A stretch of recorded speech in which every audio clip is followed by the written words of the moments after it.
Enora Cham, bonjour. Bonjour. Votre livre de témoignages « Quand s'avance l'ombre, mission à haut risque en Syrie », publié chez Mareuil Éditions, connaît un grand retentissement.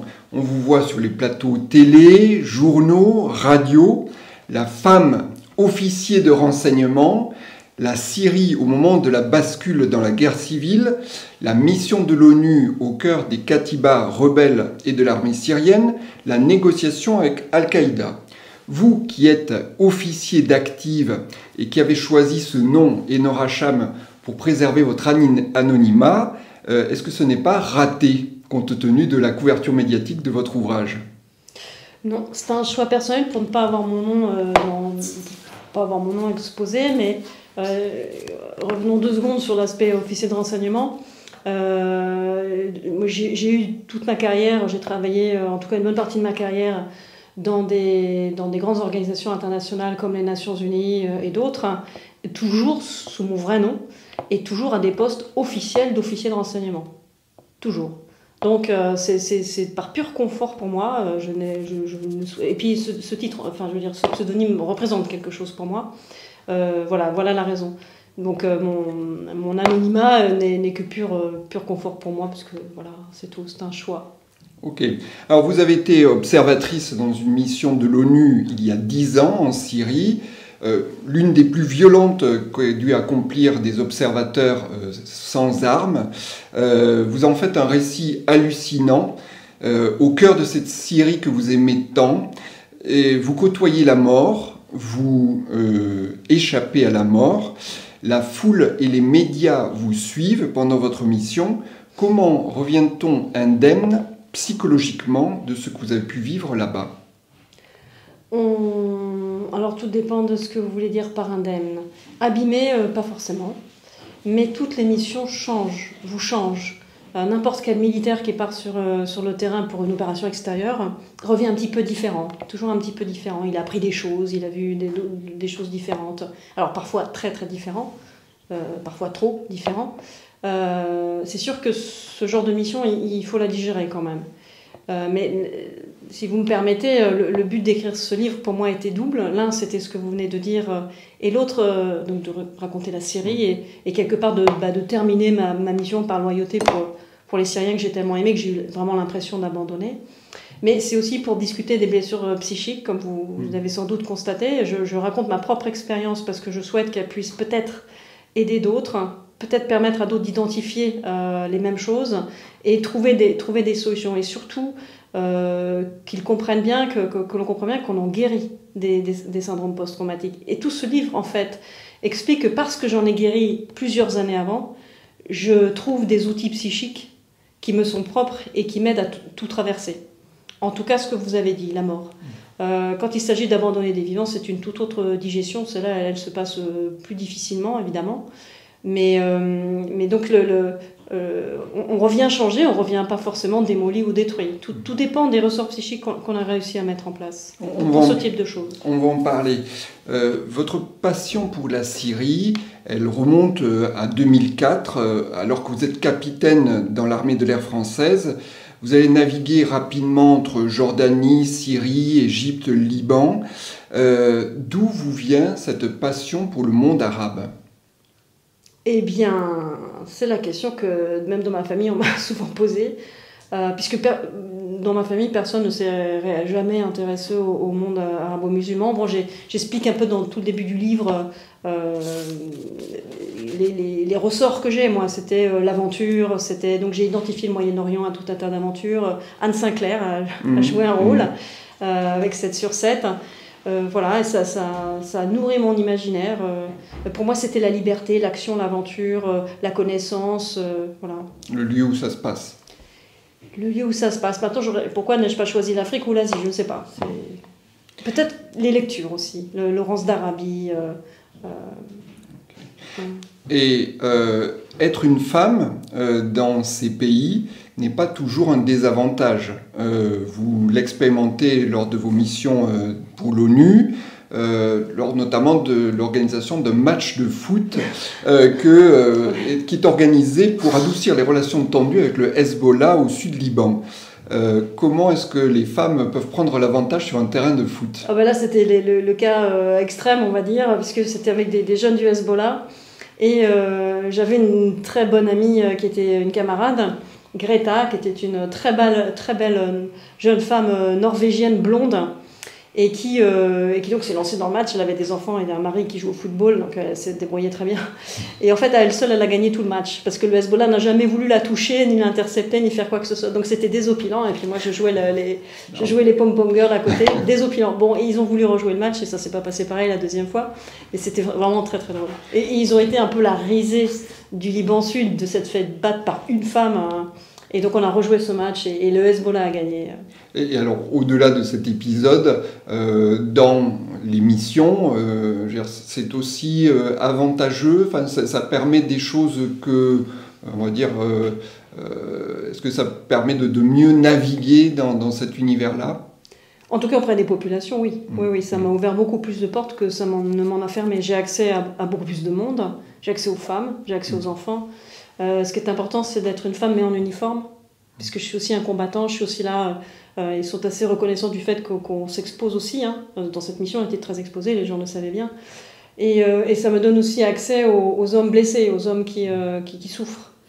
Et donc ça, c'est une chose. Et la deuxième, c'est que je pense que je peux me permettre des gestes ou des attitudes que les hommes ne peuvent pas se permettre.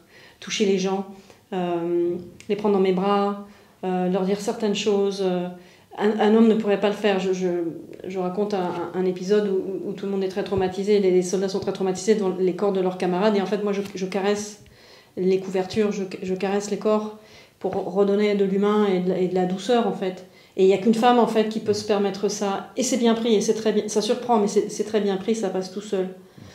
Dans les foules, je prenais des gens dans mes bras, ne serait-ce que pour moi, pour me sortir de la foule.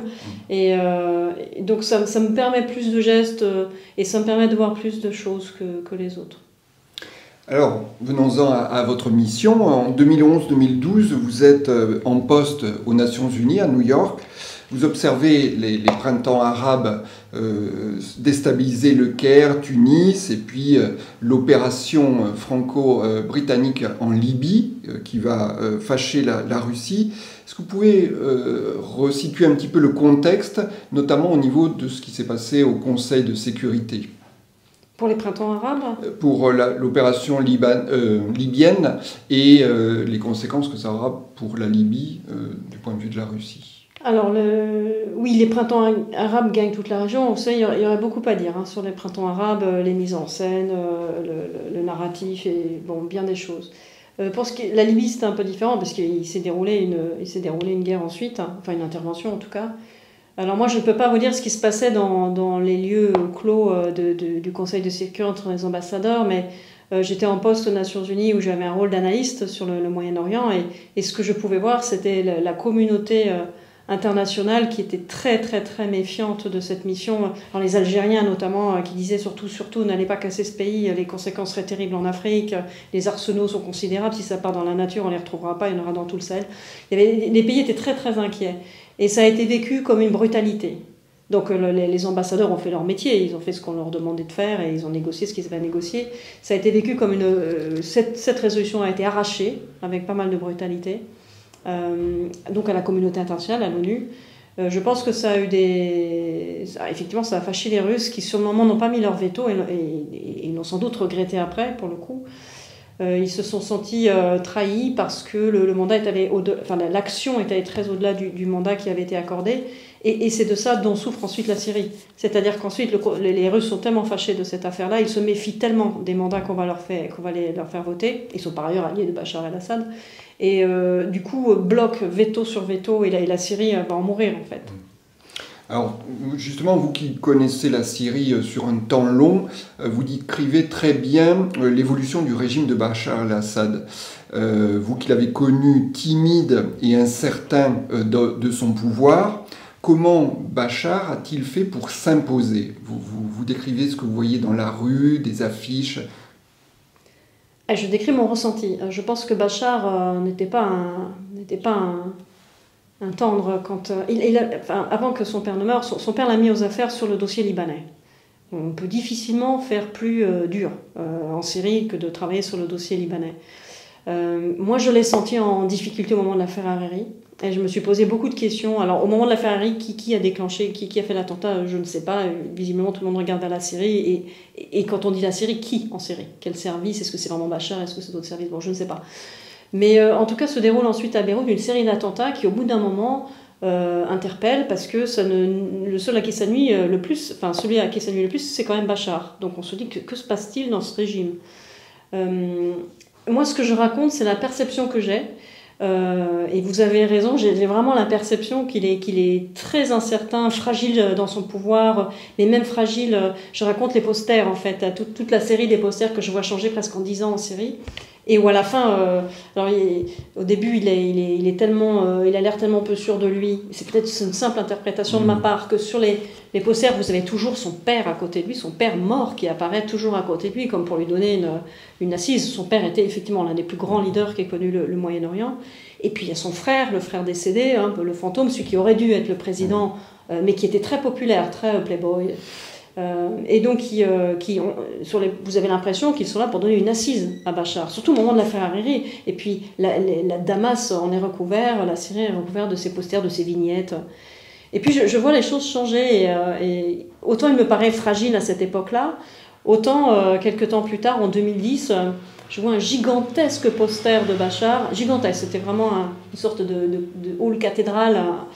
Et je suis très très frappée de constater que non seulement il n'y a plus le père, il n'y a plus le frère, mais il a pris les habits et l'attitude et la pose très célèbre de son frère. Mais je connais lunettes de soleil, uniforme, étoile.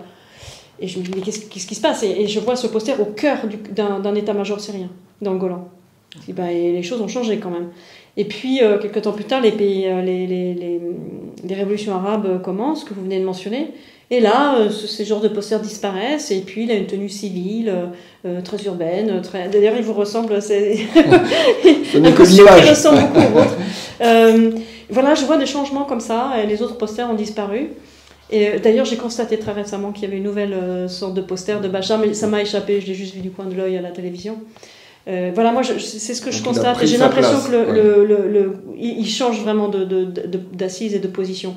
Et quand, pendant la période où j'y suis, je vois sur les murs Achad est Dieu, Bachar est Dieu, on a bien changé depuis l'époque Hariri. Ce qui est intéressant, parce que si vous y pensez, au départ, il voulait être ophtalmologue. Et il était très bien vu, par ses patients, il était très bien, il a une réputation d'être à l'écoute, d'être empathique, pas du tout le type Saddam Hussein, voilà. Et très apprécié de ses collègues, pas de surveillance tapageuse, paraît-il. Donc c'est très intéressant de voir, on se dit, mais est-ce qu'il a changé? Est-ce qu'il a toujours été comme ça? Est-ce que c'est la guerre qui l'a rendu comme ça, ou lui qui a rendu la guerre parce que lui-même avait changé? En tout cas, moi je raconte que ça me frappe, ces changements de poster. Alors justement, dans ce changement, il y a le mois d'avril 2012 où la répression par le régime de Bachar se fait suite à des graffitis d'enfants. Événement presque anodin, mais qui, du fait de la répression qui est entamée, fait basculer un mouvement pacifiste vers une sorte de révolution armée. C'est dans ce contexte-là que va sortir le plan de Kofi Annan. Comment est-ce que vous rentrez dans le jeu à ce moment-là? Alors, les enfants de Dera, c'est un épisode épouvantable, de torture des enfants. L'un meurt sous la torture. C'est vraiment un épisode épouvantable. Donc, il constitue une sorte de symbole de ce début de guerre. En fait, Bachar avait déjà arrêté massivement des opposants à l'intérieur du pays pour être sûr qu'il n'aurait pas son printemps. Donc, et puis, il y avait quasiment au même moment, il y a eu des frères musulmans d'arrêter. Donc, ces enfants sont le symbole. D'ailleurs, aujourd'hui, ils sont devenus adultes, ils vivent en Jordanie. J'ai appris qu'ils vivaient très très mal le fait qu'ils portent sur eux la charge de cette guerre. Donc en fait, ils sont torturés, les familles demandent à récupérer les corps. Bachar, paraît-il, envoie un émissaire pour négocier, mais pendant ce temps-là, son cousin reçoit les familles en leur disant « Écoutez, vous en ferez d'autres des enfants, vous n'avez qu'à en refaire, et puis si vos femmes n'y arrivent pas, on le fera pour vous ». Donc voilà, dans une zone tribale où tout le monde se connaît. Donc ça, certains disent que c'est une rumeur, d'autres disent que c'est vrai. En tout cas, ça s'est répandu comme une traînée de poudre, cette affaire-là. Et puis petit à petit, les manifestations s'enchaînent et puis elles gagnent tout le pays. Et là, ces manifestations qui sont pacifiques, eh bien, le gouvernement ne fait pas du contrôle de foule comme on en fait, hein, et du coup, du maintien de l'ordre, et du coup, tire sur les gens à balles réelles, puis les choses s'emballent comme ça. Ça va dégénérer tout 2011, on va dire, jusqu'au printemps 2012. Donc c'est déjà très mal engagé quand Kofi Annan arrive à négocier son cessez-le-feu. C'est vraiment, et c'est pour ça d'ailleurs que la mission est aussi chaotique, parce qu'il faut la monter aussi rapidement et se déployer aussi rapidement sans être préparé, rien. Et moi là-dedans, je prépare la mission sur le terrain du général Mood qui va commander cette mission d'observateur. Moi je l'ai déjà rencontré, ce général, j'ai beaucoup de respect pour lui. Et il va me demander à l'ambassadeur français auprès du Conseil de sécurité, mais au coin d'une phrase, je crois que l'ambassadeur, moi j'ai pas entendu la première partie de la phrase, mais je crois que l'ambassadeur dit qu'est-ce que la France peut vous offrir pour vous aider pendant votre mission, et puis il dit si vous pouviez me la prêter, parce que je connaissais la Syrie, pas du tout en tant qu'officier renseignement particulièrement. Je ne sais pas ensuite, alors il paraît que ça s'est décidé en Conseil de défense et autres, parce que le président français ne souhaitait pas, à juste titre, pour de bonnes raisons, que des Français soient déployés sur le terrain. C'est quand même très très dangereux pour les membres du Conseil les ressortissants membres du Conseil de sécurité. Mon collègue russe, il sort jamais quasiment dans le livre. Et donc voilà, une exception est faite et je rejoins la mission après un petit crochet à Genève avec Kofi Annan. J'arrive à Damas en mai à peu près. Alors justement sur place, vous faites, on va dire, l'état des forces. Il y a l'armée syrienne, il y a les Mukhabara, qui est cette police politique qui surveille tout. Il y a l'ASL, l'armée syrienne libre, les djihadistes d'Al-Qaïda. Vous devez rencontrer tout le monde. Ça fait partie, je crois, de la mission. Pas Al-Qaïda. Les rencontres ont été plus que forcées. On va en parler. Et donc, dans ces rencontres-là, il y a une forte attente, ou pas, vis-à-vis de l'ONU, de la communauté internationale, etc. Comment s'y prend-on de manière très concrète quand vous dites, voilà, ça s'est organisé de manière très courte, etc. Vous arrivez à Damas pour prendre contact avec ces différents corps intermédiaires ou acteurs. Alors j'ai voulu rendre les choses un peu simplifier les choses dans le livre. Les Mukhabara, c'est très compliqué. Il y a beaucoup de Mukhabara différents. J'ai donné un nom générique, il y avait les Shabira, qui était pas mal dans leur genre. Le rôle qu'on avait, c'était l'application ou pas sur le terrain des accords négociés par Kofi Annan. C'était ça notre rôle. Donc le rôle d'observateur, c'est d'être neutre, impartiaux. Ça, c'est vraiment les deux mots clés pour des observateurs lorsqu'ils sont déployés. Et évidemment pas de faire de l'espionnage. Les partis savent que nous sommes là, ce que nous voyons. C'est d'ailleurs pour ça qu'on devient un enjeu de manipulation, puisque tout le monde sait qu'on va rendre compte de ce qui se passe. Et ça dure un bon moment. Et pour le faire, il faut évidemment parler à tout le monde, puisque nous sommes impartiaux. Donc une partie de la population était contente de nous voir arriver en se disant enfin la communauté internationale arrive, elle va nous soulager. Et rapidement, chacun est déçu qu'on n'en fasse pas plus, puisqu'en étant impartiaux, et puis d'autant qu'on était très très conscient d'être manipulés et l'enjeu de tout un tas de mises en scène, on est très, très précautionneux. Donc oui, il y a tant de morts, voilà, quels sont les plaies, etc. Ceux qui les ont tués, on ne sait pas. Tout pointe vers telle direction et justement ça pointe un peu trop à la limite. Donc on était très précautionneux. Et puis je pense aussi que cette mission a souffert énormément de l'absence de déploiement des grands programmes des Nations Unies. L'UNICEF, le Programme alimentaire mondial, alors qu'ils étaient sous sanction, des gros programmes qui vraiment soutiennent les populations très meurtries. Des observateurs, on s'est imaginé qu'on avait un rôle presque de sauveur. Et le simple fait qu'on soit là dans notre métier, c'est-à-dire rassembler des éléments, les recueillir, les comparer, analyser, envoyer tout cela, ça suffisait pas à la population dans l'état de souffrance dans lequel elle était. Et tous les camps nous en ont voulu de cela. Donc, alors certains se sont trouvés très très violemment attaqués. Bon, moi je m'en suis bien sortie avec les populations, mais enfin c'était pas très serein et la colère qui était déjà très forte contre la communauté internationale, surtout après l'affaire libyenne. Enfin les Syriens nous disaient mais enfin vous êtes allés en Libye tout casser et nous on vous demande juste de nous protéger, une zone d'exclusion aérienne, des choses comme ça. Et que fait la communauté internationale? Et alors, bon, au tout début de votre mission, peut-être croyant vous éloigner, on vous envoie à Der ez-Zour, à l'est, près de la frontière irakienne. Là, effectivement, vous allez à l'hôpital, à la morgue, avec les corps, la mort. Mais, vous l'avez dit tout à l'heure un petit peu, vous êtes confronté à la foule. Cette foule qui est en colère, etc. Est-ce que vous pouvez détailler justement sur l'aspect un peu psychologie des foules, comment vous avez géré ce contact avec une foule alors que vous êtes toute seule ou à quelques-uns? Il y avait les vraies foules et les fausses foules. On a aussi été attaqué par des fausses foules qui étaient, alors, surtout mes camarades qui étaient préparés, qui les amenaient dans des embuscades, les impressionnaient, leur faisaient très peur, les obligeaient à passer à certains endroits. Moi, j'ai pas été confronté à des fausses foules, j'ai été confronté à des vraies foules, très très meurtries et très très en souffrance, et donc très en colère. Moi, j'avais fait le choix de sortir des voitures blindées, parce que je considérais qu'il fallait aller au contact absolument. Donc vous êtes entouré par la foule. Ah oui, vous êtes submergé même. Hein. Enfin, j'ai ramené des photos qui n'étaient pas de qualité suffisante pour être publiées, mais c'était un tsunami. Les voitures étaient submergées, ça tapait de partout. Et moi, je considérais d'une part que au Moyen-Orient, les gens s'expriment en criant déjà en général. Donc c'est souvent... Et puis je comprenais la langue, alors j'étais sans doute moins inquiète que d'autres. Je comprenais aussi qu'elles étaient très meurtries et je me disais, il n'y a rien qui va déclencher plus de violence que si on reste dans nos voitures alors qu'on n'a pas souffert, qu'on est censé venir observer, qu'on ne sort pas des voitures, et là, ils vont tout casser. Et là, ça peut vraiment être dangereux. Parce qu'une foule, c'est pas une somme de personnes, hein. C'est vraiment un animal très particulier qui a ses peurs, qui a ses mouvements, qui a sa violence propre en fait. Une foule, même quand elle ne vous veut pas de mal, le simple mouvement de foule peut vous écraser. Comme je raconte à un moment, je me dis, mais je ne vais pas me sortir de cette situation. La foule ne me veut pas de mal, c'est les mouvements de la foule qui font... Voilà. Donc déjà, c'est un animal un peu dangereux. Mais moi, j'allais vraiment en contact. Et j'étais certaine, c'est d'ailleurs ce qui s'est passé, qu'une femme qui sort seule, qui touche les gens, parce qu'on ne m'entendait pas, donc qui touche les gens, qui les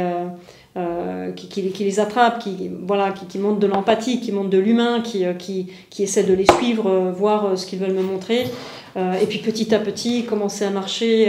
Alors à un moment, j'empoigne une dame âgée, parce que sous comment dire, le prétexte de la dégager elle de la foule, moi aussi je marche.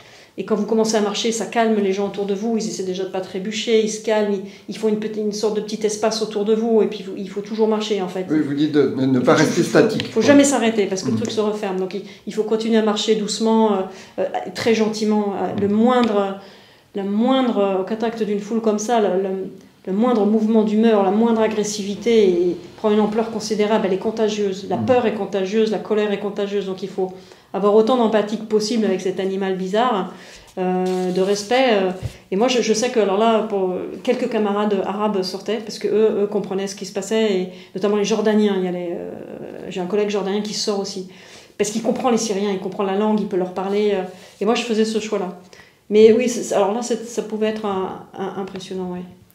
Un autre moment fort, c'est ce contact avec la mort, le contact quotidien, si on comprend bien. Enfin, quelle est votre mission de manière très quotidienne dans cette activité d'observateur? Alors, c'était pas les morts en soi qui étaient la mission, hein, au départ, c'était tous les incidents en fait, puisqu'on était là pour constater que les deux parties respectaient leurs engagements. Le problème, c'est qu'il y en a une qui n'avait pas été consultée, c'est les rebelles. On avait consulté des gens extérieurs à la Syrie qui n'étaient pas représentatifs, aussi pour une bonne raison, c'est qu'ils n'étaient pas organisés. Au départ, on ne savait même pas qui ils étaient. Donc, et vous êtes amené, lorsque les choses se dégradent, forcément à voir l'inverse, tout ce qui ne respecte pas le cessez-le-feu, et à le documenter. Et donc c'est vrai que vous commencez à voir, tous les jours il faut aller à la morgue, parce qu'il y a un policier qui s'est fait tuer, parce qu'il y a un soldat qui a été retrouvé égorgé, parce que 3 personnes dans un champ, dans le désert, les mains ligotées, ont été torturées. C'est bizarre, parce que quelques jours avant, il y en avait 10 qu'on avait retrouvés comme ça. Et donc voilà, vous êtes, c'est pas les morts pour les morts, c'est vraiment tout ce qui devient un signe de non-respect du cessez-le-feu. Dans ce que vous racontez, dans le livre, vous semblez mieux gérer le stress que vos collègues observateurs. D'ailleurs, comme ça se remarque, vous leur proposez de s'entraîner à l'hôtel avec des polochons pour, en fait, symbolisant les corps, pour aller au contact de ça, gérer ce stress, s'entraîner à gérer le stress. C'est important, cette partie entraînement mental à cette gestion du stress. Oui, c'est la clé de la survie et c'est la clé de la protection, de sa propre protection. Au départ, moi, je donne de cours à personne et j'explique rien à personne. J'essaie, moi, de me protéger au départ. Et donc, je mets mes propres petits protocoles en place, mais ayant une expérience dans ce domaine-là, c'est pas que je résiste mieux au stress que les autres, c'est pas que j'ai plus de courage que les autres, c'est que j'ai déjà de l'expérience dans ce domaine-là et je me découvre des ressources que j'ignorais et que je mets en place. Certains observateurs sont déjà très abîmés, notamment après le tout premier massacre, le massacre de Oula, où ils ont fait des transferts sur leurs enfants. Donc certains sont très abîmés, et moi je mets mes protocoles à moi en place. Et un jour, dans l'un des attentats qui est terrible, où les soldats sont dans des corps, mes mains tremblent. Parce que là, vraiment, mes mains tremblent. Et je tremble tellement qu'en plus, c'est infini. Je dois prendre un temps considérable. Tout est flou de ce que je prends. Donc, je suis obligée de continuer à prendre les photos. Et au retour, on me dit « Enfin, on t'a vu trembler !» Parce qu'on pensait que tu étais inhumaine. Et moi, je ne comprenais pas parce que je n'arrêtais pas de me gérer, moi. Et donc, j'ai dit « Mais inhumaine, qu'est-ce que vous voulez dire ?»« Bah oui, on t'observe, tu trembles pas, tu sors. » Et je dis « Mais moi, je ne vis pas mieux que vous. Simplement, j'ai mis plein de choses en place. » Je garde toujours mes lunettes de soleil très foncées, je vois pas les choses de la même façon, je vois pas les vraies couleurs, par exemple. Donc j'avais plein de petites choses comme ça. Et certains m'ont demandé de partager, ce que j'étais ravie de faire, sans obliger les autres forcément à le prendre, parce que tout le monde n'avait pas... Entre camarades, entre voilà, guillemets, et puis eux-mêmes, d'ailleurs, je crois, on repartageait derrière avec d'autres camarades. D'ailleurs, quand vous êtes très abîmé, je suis pas sûre que ce soit là qu'on cherche le plus d'aide, il me semble. Et la mission a été extrêmement brutale et je pense que des gens sont rentrés abîmés à vie. Je raconte que 10 ans plus tard, je rencontre un officier roumain, un colonel roumain qui me dit « Ah oui, tu étais dans cette mission, mais j'ai un ami qui était dans cette mission. » Et il était où ? Il était à Alep. Et il m'a dit « Qu'est-ce que vous avez fait ?» On lui a demandé ce qu'il avait fait dans sa mission, il s'est mis à pleurer, il ne pouvait plus s'arrêter. Ça, c'était le niveau de souffrance que les gens ont ramené de cette mission. Donc ça, pour moi, je le découvre un peu là-bas, bien que ça ait l'air d'une évidence. C'est fondamental d'avoir des connaissances, d'avoir pu apprendre d'autres, d'avoir reçu peut-être les témoignages. Je sais qu'en France, j'ai beaucoup témoigné, on m'a beaucoup demandé de témoigner, notamment les policiers ou les pompiers, de partager mon expérience sans jamais prétendre être un médecin, on est d'accord. Alors dans cette maîtrise mentale, toujours dans cette zone, vous allez vivre un moment d'intensité, c'est le moment où vous êtes victime d'une embuscade d'Al-Qaïda, où là, la maîtrise de soi, pour négocier sa vie, est essentielle. Comment se passe cet épisode ? Alors moi je l'ai raconté cet épisode parce qu'en fait à l'époque, lorsque je rédige ce journal, quelques temps plus tard quand je rédige cet épisode, ce qui m'intéresse c'est l'information, le renseignement qu'on a obtenu ce jour-là. C'est-à-dire Al-Qaïda arrive et dans la vallée de l'Euphrate n'est pas la bienvenue. Et d'ailleurs c'est pour ça qu'on est en vie, c'est parce que s'ils nous avaient tués, et c'est ce que mes deux camarades qui négocient disent, si vous nous tuez, jamais vous n'arriverez à vous faire copains ici avec les rebelles. Ils ne veulent pas de vous. Et dans toutes les katibates rebelles, on nous disait on ne veut pas de ces types-là, on ne veut pas d'Irakiens ici. Ce que vous nous dites, c'est que c'est vous qui avez fait reculer Al-Qaïda ? Pas du tout. Moi, ce qui m'intéresse quand je raconte cet épisode, je raconte un fait de renseignement. Al-Qaïda arrive, et pour le moment, Al-Qaïda n'est pas le bienvenu. Et c'est cette information-là qui me paraît importante. Et puis, il se trouve que ça s'est passé dans le cadre de cette embuscade. Donc, les gens sont très impressionnés parce que c'est Al-Qaïda, et c'était pas un moment agréable, mais c'est pas non plus celui dont ça m'a pas traumatisé non plus. Moi, je me suis mise en retrait. Deux camarades ont négocié. C'est stressant, hein, c'est pas un bon moment, mais... ils ont négocié une partie de l'après-midi, je ne sais pas exactement combien de temps, et puis ils ont fait valoir cet argument qu'une autre équipe avait entendu, en fait, qui avait été beaucoup plus en danger encore que nous. Et puis ça fonctionne et on nous libère. Et quand on nous libère, moi, je ne sais pas, le lendemain, j'ai déjà oublié, la peur est partie. Une fois qu'il n'y a plus de danger, pourquoi voulez-vous avoir peur ? Il y en a d'autres qui arrivent, hein. Mais le mal-être, c'était de ne pas avoir combattu, d'avoir été relâché, d'avoir attendu son sort, d'avoir été passif. Et c'était quelque chose que j'essayais absolument d'éviter sur le terrain parce que c'est extrêmement destructeur d'être passif. vous avez bien vu dans le livre, je suis tout le temps à la recherche d'une activité cérébrale, pas intellectuelle, cérébrale, que ce soit la partie qui résonne de mon cerveau qui surtout prenne la main tout le temps. Et les moments où je vais très mal, c'est les moments où j'ai été passif. Donc à Idlib, j'abandonne la population, j'abandonne le blessé, et ces moments où je suis passif, c'est généralement ceux où ça se passe mal derrière. Donc j'ai pas été à la manœuvre vraiment, hein, j'étais en plus en difficulté parce qu'un djihadiste voulait absolument que ce soit lui qui m'égorge, bon en tout cas c'est ce qu'il disait, puis ce qui était très frappant c'est que c'était des disques rayés. Ils répétaient tout le temps la même chose et on se disait faut pas qu'on lâche la conversation, si on arrête de parler ils vont passer à l'action parce qu'ils n'ont rien d'autre à dire ces types-là. Bon voilà, donc c'était un des épisodes de cette aventure. Pour s'approcher de la conclusion de cet échange, quelques éléments personnels. C'est par le parachutisme que vous êtes repéré pour intégrer l'armée de l'air. Vous avez fait plus de 400 sauts, vous avez connu plusieurs guerres. Votre première mission, c'est en Bosnie pour l'OTAN. Comment a-t-on la vocation pour l'armée ? Alors, pour ce qui me concerne, j'ai des camarades qui sont issus de traditions familiales, militaires, etc. Moi, pas du tout. Je ne connaissais pas du tout ce milieu-là avant. C'était vraiment le Moyen-Orient qui me tenait. Et c'est comme il m'est souvent arrivé dans ma carrière, un concours de circonstances au cours d'une compétition sportive où l'armée de l'air m'a approché pour me recruter. Pas parce que j'étais exceptionnelle du tout, je n'ai pas été remarquée du tout pour mes compétences dans l'armée de l'air, mais à cette époque, un recrutement s'était ouvert, ils cherchaient un peu à l'étoffer, et c'est comme ça que ça a débuté. Alors, on a parlé pas mal de psychologie dans cet échange. Dans votre parcours, vous avez été victime d'un syndrome de stress post-traumatique suite au décès d'un de vos camarades, le commandant Jean-Louis Vallée, en 2005. Comment vous rendez-vous compte de votre état et puis vous évoquez de manière peut-être un peu elliptique un programme expérimental de l'armée israélienne. Alors, je ne sais pas si c'est top secret, mais en fait, est-ce que vous pouvez dire en quoi cela consiste, puisque vous dites que la guérison vient de ce programme israélien? Oui, c'est effectivement suite au décès de ce camarade, mais je suis convaincue que ce n'est pas le décès en fait, il n'est que le déclencheur. Et les images que j'ai, qui sont très très toxiques, très très puissantes, me viennent d'une mission 10 ans avant en Bosnie, où là j'avais vraiment été passive également. Et donc il n'en est que le déclencheur. D'ailleurs, les images flash de mon camarade finissent par s'évanouir, il ne reste plus que les autres. Ça, c'est une première chose. Pour autant, je ne me rends pas compte de ce que j'ai. Je ne me rends pas compte. Je me sens mal. Je suis mal de retour. Alors je pense que ça va passer. Beaucoup de gens vous diront ça. Hein. Quand on commence à être touché, on se dit oh, je ne suis pas bien, bon, ça ira mieux d'ici quelques temps.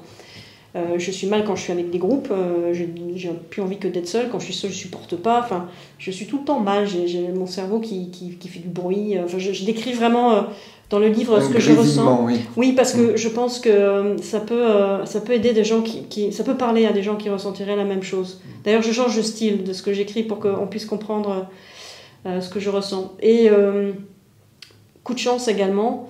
Je suis transférée en Israël, donc je suis en poste en Israël, toujours pour la même mission. Et un collègue américain et des Canadiens qui reviennent d'Irak, eux me diagnostiquent en fait. Ce qui est relativement facile, hein, quand on connaît. Moi, je n'aime pas du tout diagnostiquer ça, j'ai juste un mal-être. Et ils disent, voilà, est-ce que tu acceptes que l'on discute? Oui. Tu as énormément changé. On t'a vu il y a 1 an, tu rigolais, tu étais tout le temps légère, pétillante. Maintenant, t'es dure, t'es renfermée, tu prends tout au pied de la lettre, tu as des sauts d'humeur. Ce dont je ne m'étais pas du tout rendu compte pour les sauts d'humeur. Donc, de toute façon, je leur donne raison, hein, c'est évident. Mais le problème, c'est qu'une fois qu'on vous dit ça, quoi? Qu'est-ce que j'en fais, moi, maintenant, de ma souffrance, maintenant que je sais que j'ai ça? Et vous vous sentez condamné, en plus, pour le coup. Parce que jusque-là, vous êtes dans le déni. Vous vous dites, bon, ça va passer, je prendrai un peu de vacances, et puis ça ira mieux. Mais là, vous vous rendez compte que non. Vous vous rendez compte là que vous êtes blessé, et que vous ne pouvez rien faire pour vous, parce que c'est votre cerveau qui est blessé. Que voulez-vous faire pour vous-même? Donc, c'est un moment compliqué. Un ami américain me donne des comprimés, qui avaient été... conseillé à son frère. C'est un antidépresseur? Ouais, c'est surtout des amphétamines, mais ça je ne le sais pas sur le moment. Et une addiction immédiate et très très violente, tout de suite. Dès le lendemain, il me faut le 2e. Alors que je suis addict à rien du tout. Et et là, je me dis que j'ai un vrai problème. Il y a un gros problème. Parce que je me dis, mais c'est pas possible, je suis capable de lui sauter dessus là pour obtenir mon comprimé. Je ne vais plus bien du tout. Donc, alors, mauvaise réaction, j'essaie de trouver un psychiatre pour me donner ces comprimés dont j'étais en besoin. Et le psychiatre, lui, il diagnostique tout de suite le problème.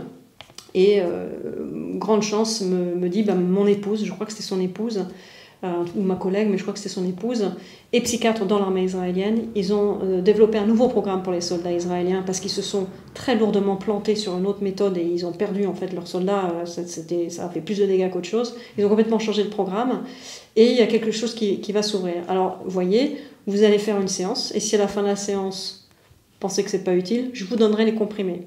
Imaginez, je me suis précipitée à la séance, comme l'addict que j'étais devenue.